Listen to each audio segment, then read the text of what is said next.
always been flavor. What's going on, guys? I'm the Walrus Jedi, and in today's video I will be talking a bit about the species Togruta and their homeworld. So if you enjoy this video, then please consider liking and subscribing for more Star Wars videos like this. And you'll get to decide the next species in the comments of this video. So without further ado, on to the Togrutas. Togrutas are a humanoid species native to the temperate planet Chile, positioned in the expansion region of the galaxy. For a little further reference, it's at the top of the map, the northern map part of it.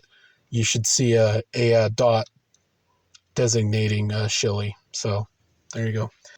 All Togrutas have colorful markings on their skin, a genetic trait left over from their predatorial ancestors.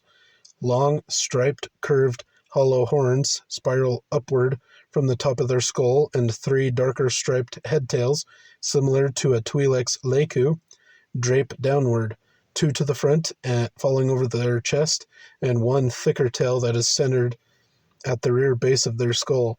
Togruta's skin is deep red, and their dark eyes and gray lips are embellished by the white markings that adorn their face. Vertical red and white stripes cover their chest, back, arms, and legs. As Chile is covered in thigh-high turu grass that is typically a blending of red and white colors, the Togruta's ancestors and the Togrutas themselves blended in with the natural environment, confusing both prey and other predators when hunting. Their headtails aid them in providing echolocation abilities and a finely tuned spatial sense, which they use to encircle herbivorous prey. Togrutas are a peaceful, quiet people who are fierce in combat, loyal to a cause, and happy in larger groups. They work well with others and easily fit into teams of mixed cultures. Most do not like to be alone, however, and will tend to follow other members of their group around simply for companionship. Many outsiders have the misconception that Togrutas are venomous, as they possess prominent incisors that give the impression of a snake's venom projecting teeth.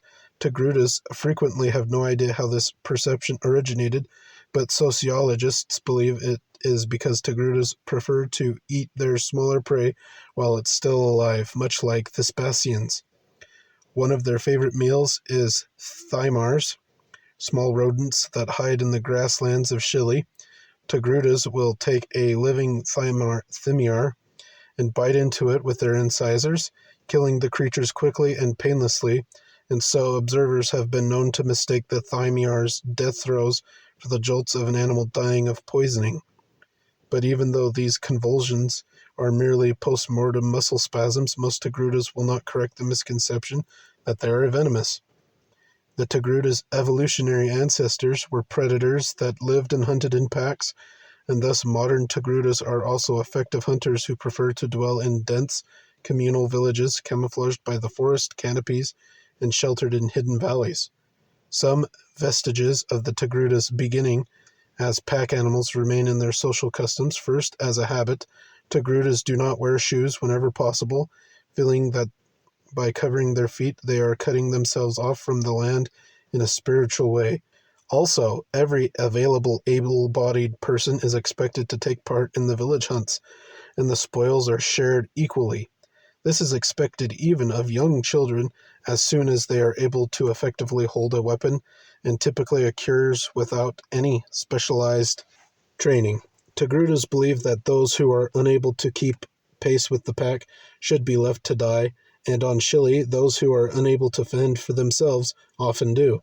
Togrutas will not shed any tears over such as a loss, a characteristic that can give the impression to outsiders that they are unfeeling beings.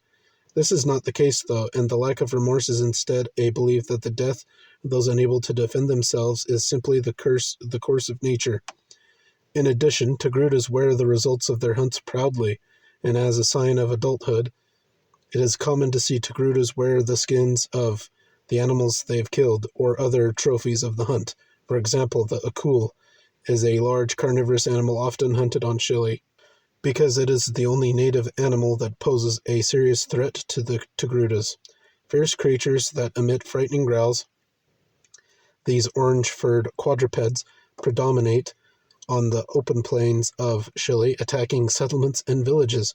By tradition, akul teeth adornments can only be worn by a Togruta who has slain one without assistance. Not an easy task, as akul seem strangely gifted at the sensing the presence of other predators, and will begin howling as soon as one is near. The animal's teeth are the common trophy mostly because akul are known for the strength of their jaws, and the breaking the hold of an akul is nearly impossible for a normal humanoid. Like a nexu, an akul will use their hold to shake their prey until the victim's neck breaks. The standard jewelry crafted from these teeth for both males and females is a headdress worn across the forehead and down around the Togruta's eye patches, a combination of indigenous metals, stones, and pearls. Recovered images of the Old Republic Jedi Master Shaak Ti, dating back to the time of the Clone Wars, have shown her wearing such an akul tooth headdress, signifying that this is a particularly strong tradition, as she even combined the adornment with her standard Jedi wardrobe. Akul are not normally native to other worlds other than Chile, but they have been exported. When released into the wild on other worlds, they reproduce without the normal ecological safeguards of their native environment and can quickly overwhelm a planet's ecosystem. Inbreeding both on Chile and on other worlds can raise the frequency of naturally occurring mutations, the most common of which is albinism. Akul are often caught for zoos, where they thrive in captivity. However, at great risk to their handlers, both normal and albino akul are trained to perform in lavish stage shows and HoloNet productions, despite their ferocious natures. As Togrutas prefer company and normally shun individual independence, those who live solitary lives away from their people can suffer from acute bouts of depression, putting great pressure on themselves to make up for the life they left behind. Jedi Master Shaak Ti recorded some of her own troubles with this problem, even as she proudly espoused the Jedi lifestyle. Some attempt to cling to their non-Togruta friends in order to make up for what they miss in their pack-based life back home. In their culture, individuality is considered somewhat deviant, and yet those who take leadership positions among their people are sometimes forced to achieve their goals through calculated individualism.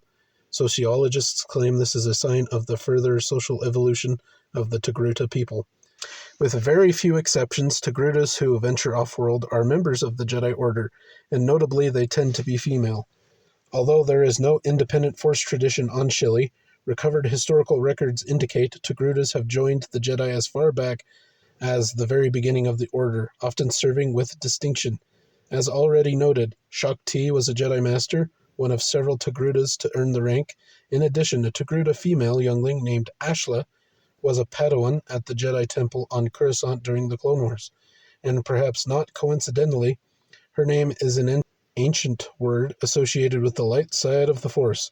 Although reasons for the Togrutas playing such a considerable role in Jedi history are at best speculative, due to Emperor Palpatine's destruction of records specifically related to the Jedi and the achievements of non-human species. It appears this species has a special affinity for the Force. How they achieve this heightened Force sense is also a point of speculation, as they have, at best, average midichlorian counts in comparison to other species. However, given that Togruta feel a bond with the land or the planet they happen to be on, as demonstrated by their preference for being barefoot, they may have a unique ability to tap into the life essence of the universe in ways that defy description in terms of the Force or simple midichlorian counts. Furthermore, Togrutas are a herding and hunting people, which heightens the detailed spatial sense imparted from their montrails, even for non-Force sensitives. With such an instinctual response to their environment, Togrutas would find feeling the living Force easier than other species. Unfortunately, there are no current known Togruta members serving the Jedi Order, so the source of their affinity for the Force will remain an unknown for the time being. All right, that's a bit about Togrutas and their homeworld of Chile. A very interesting species, very, very. I would almost say maybe they're very they're pretty peaceful. They're they like the planet that they live on. They're very environmentally friendly, I guess you could say. They like that. So yeah, it's an interesting species, and yeah, Shakti is an interesting character. I don't know a whole lot about her, but she's a cool looking alien. So yeah, and eventually I'll learn more about her. But yeah, so what did you think of this video? And the Togruta. You can let me know in the comment section down below. And yeah, while you're down there, why not put in the comments what the next species I should do for the next video. Yeah, it can be anything. Obviously, if there's already a video on it, it won't be chosen, but this is the 4th species video, so there's still tons, so you're good. Alright, yeah. And yeah, please remember to like and subscribe if you enjoyed this video. And until next time, thanks for watching.